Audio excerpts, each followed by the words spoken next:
All right, let's talk.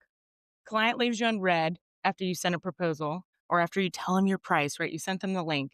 Your brain immediately goes to, they hate it. I'm terrible at this. I should just quit. They don't want to pay this much. Or someone unfollows you on Instagram and your day is completely ruined. A customer leaves a 3-star review instead of 5 stars, and you spend the next 3 hours spiraling about every single thing you did wrong. If this sounds like you, okay, you're dealing with rejection sensitivity dysphoria. And it's not just being sensitive or taking things personally, it's a neurological response that feels like emotional whiplash. So the good news is you can learn how to work with it instead of letting it derail your entire business. That is exactly what we are diving into today. Yo, yo, yes. Yo, it's Alyece, say it right, no cap. ADHD CEO, yeah, we run this track. Systems that slap, brains built different. We make sales in our sleep, yeah, the hustle's efficient. This ain't fluff, nah, this is strategy raw for the ADHD. Minds breaking every old law. Hit subscribe, don't miss a single show. We're running on dopamine, let's go. Let's go. Let's go. All right. Let me guess what happened to you last time you got criticism or got some kind of rejection in your business. Someone didn't respond to your email right away and you convinced yourself they thought you were annoying, right? A post didn't get as much engagement as usual and you questioned your entire content strategy. Or a client asked to reschedule and you assumed they were trying to ghost you.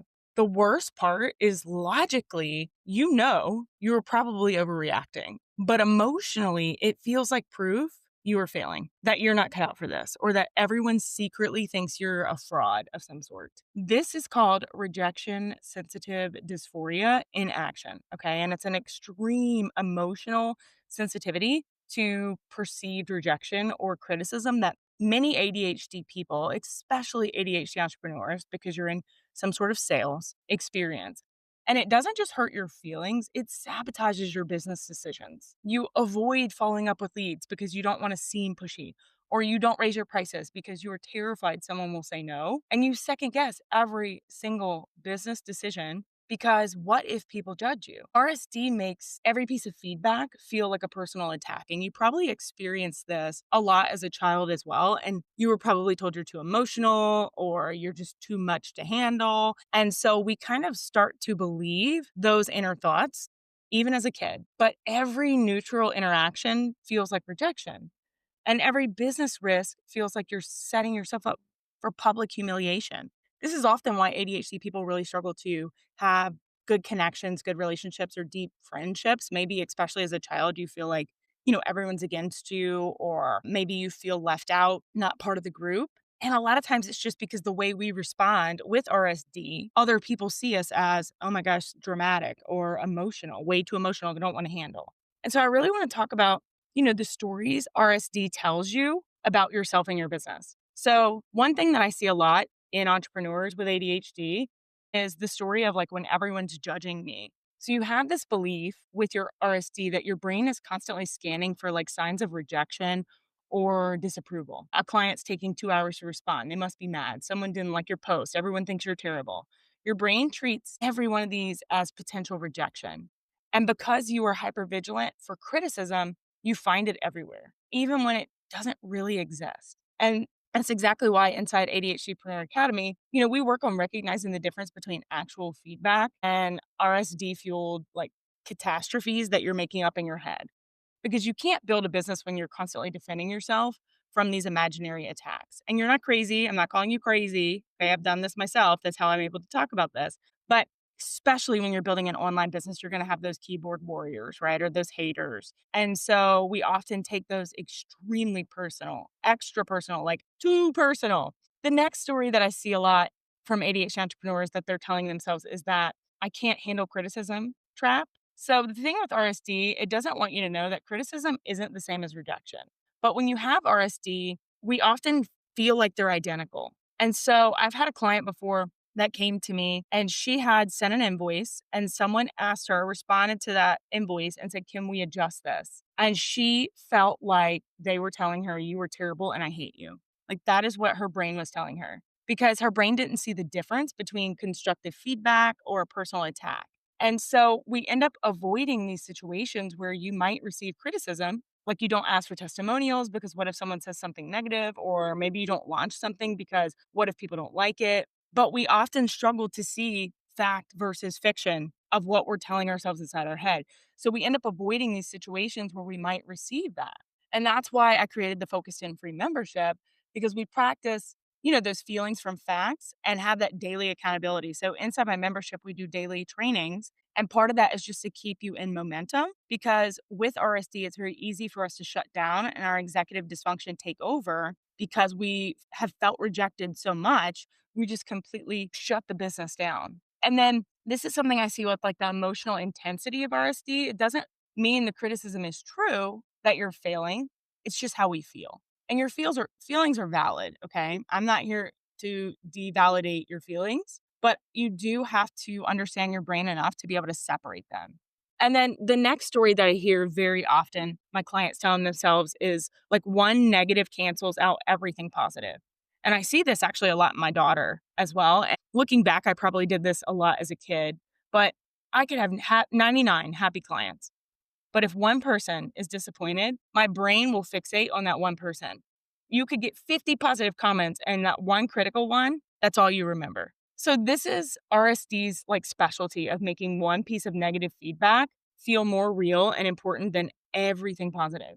And it's not rational, but it is how our brain processes, perceived rejection. And so I really want to talk about, a little bit here of what the business world teaches us about criticism and rejection that really does make our RSD worse. You've probably been told by, maybe a mentor in the past or even a family member, like, get that thick skin. Everyone says you need thick skin for business and don't take it personally or learn how to handle that criticism. If you can't handle the heat, get out the kitchen kind of thing. But what they don't tell you is RSD isn't about being too sensitive or needing to toughen up. It is a neurological response. And so telling someone with RSD to just not take it personally is like telling someone with ADHD just to focus harder. It's not that you need thicker skin. You need strategies that work with your nervous system, not against it. And you need to be able to recognize when it's your nervous system telling you the wrong thing or your brain telling you the wrong thing versus actual constructive feedback.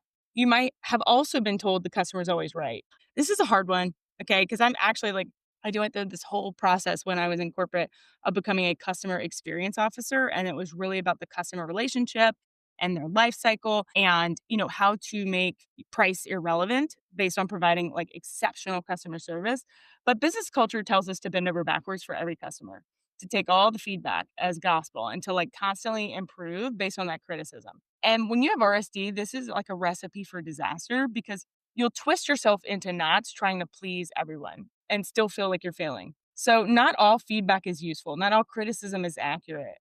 Not everyone's opinion should carry equal weight in your business. This is something that we deep dive into a lot, especially during growth game plan sessions. So if you've never actually checked those out, you can find the information in the show notes as well. But I do offer what's called a growth game plan where I completely audit your business top to bottom and give you that feedback and that learning to filter that feedback through your values, not just your RSD. So definitely check the show notes for deets on that. But it's very eye opening for most entrepreneurs. And then, the visibility means vulnerability fear. So we often have this the more you're visible, the more criticism you'll receive. And that's just math.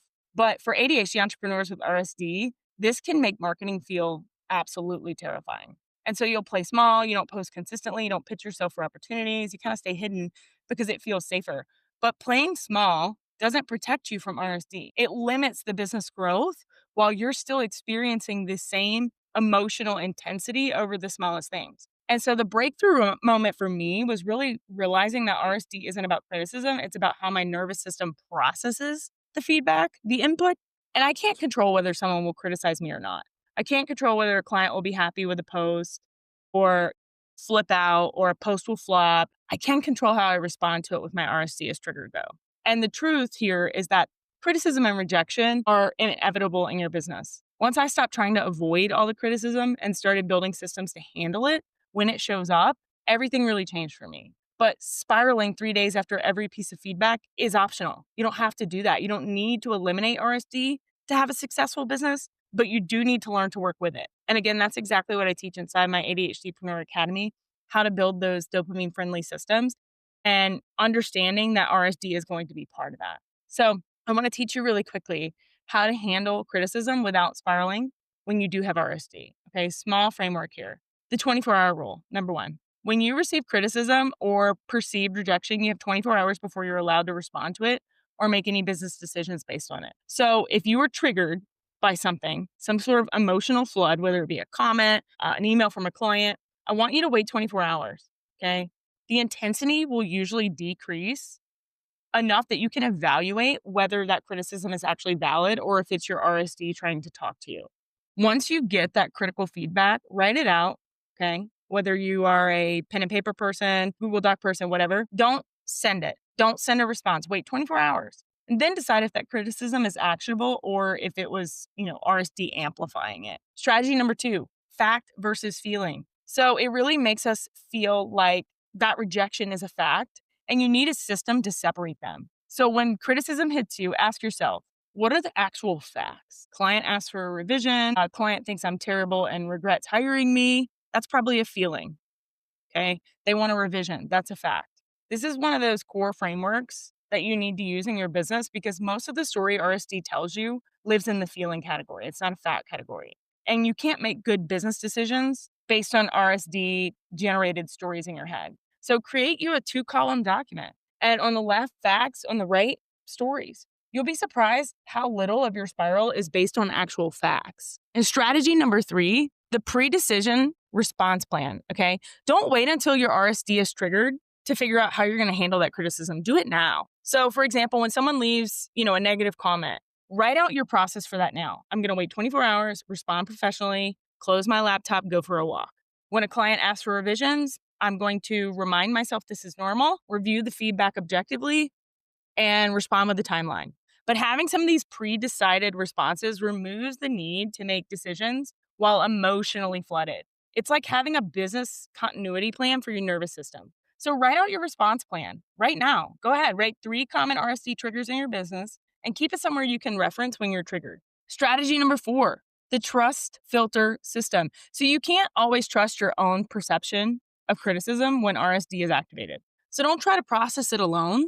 When you get that feedback, that critical feedback, send it to someone. Find 2 to 3 trusted people. This is one of the reasons like focused and free membership exists. But send it to them and say, is this as bad as it feels? 9 times out of 10, they'll help you see the feedback was either neutral, constructive, or not even about you. And again, that's why my membership is so important and even the academy, because students very often will send negative comments in there and say, how would you respond to this? Or, do you believe this too? And having a trust filter, a person or 2 or 3, give you that feedback, that reality check really helps bring you back to a better place. Strategy number 5 is the evidence list.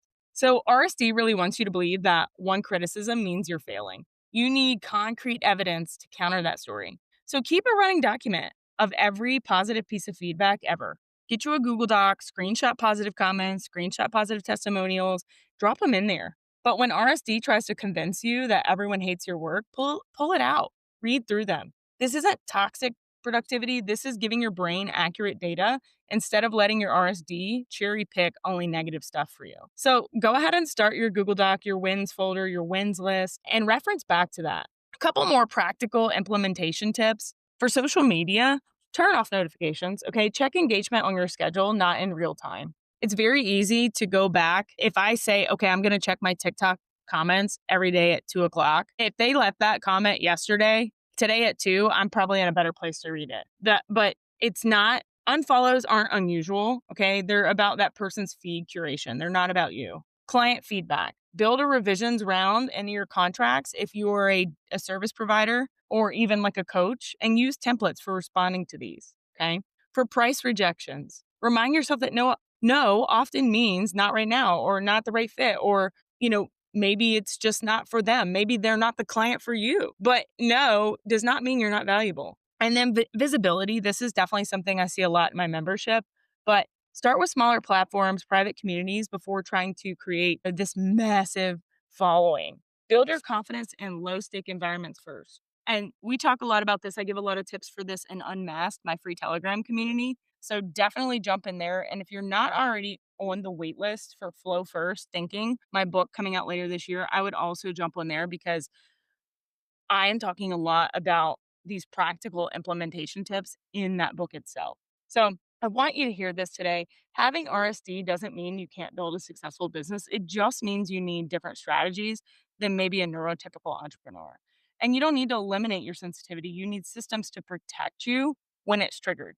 And the beautiful thing is, once you learn how to work with your RSD instead of fighting it, you'll actually become better at receiving feedback than most entrepreneurs because you've built the systems that they never needed to develop. So before you go, pick one strategy from this episode, just one. Don't try to implement all five at one time. And that is going to be your setup for overwhelm. If this episode really helps you understand your RSD better, share it with another ADHD entrepreneur who's been spiraling over that criticism. Take a screenshot of you listening to this, throw it in your stories, tag me at socially.awesome. We need to normalize that this is a real neurological experience, not a character flaw. And of course, if you're ready for support in building RSD proof business systems, dopamine driven systems, ADHD, you know, proof, ADHDpreneur Academy is now open again. I have more spots in there. And then the membership, of course, is always open. But your sensitivity is part of what makes you great at what you do. You just need to learn how to manage it so it doesn't manage you. And until next time, make it simple, make it social, make it awesome.